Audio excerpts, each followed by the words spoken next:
Hello everyone, and welcome back to another Peppa Pig theory video.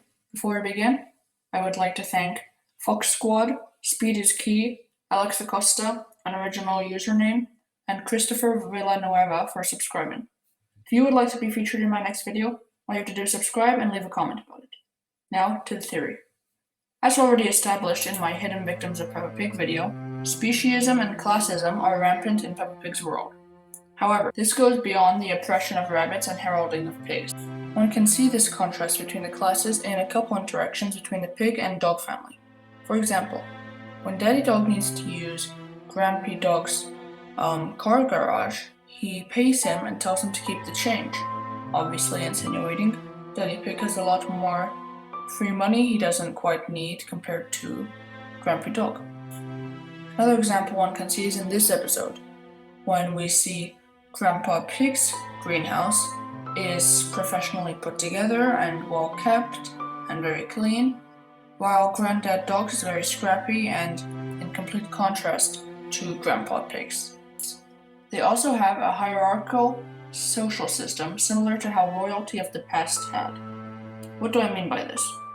It's well known that in monarchies of the past, bloodlines have been very important, and high-class families would often intermarry and have children with other high-class families. This desire for pure bloodlines also led to amounts of inbreeding within these upper-class noble families.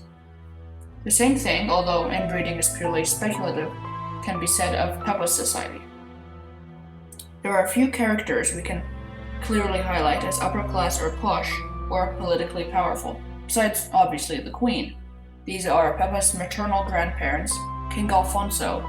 Where he is king of, I'm not sure. Perhaps someone can read his accent and tell me.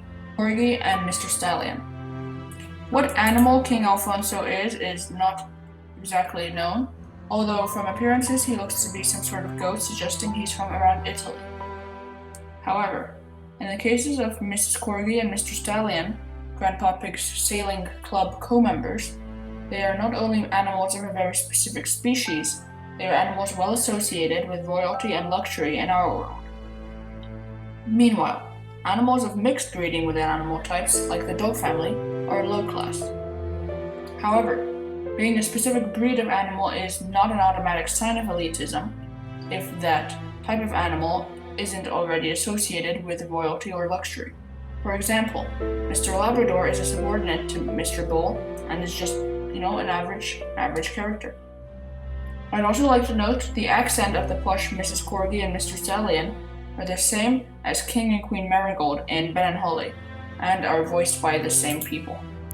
This is all to provide more evidence of the clear and obvious division between classes within Peppa Pig society. This was a pretty short video. It was less of a theory than an overall observation and description of how Peppa society works. If you have any topics you would like me to cover, please comment about them.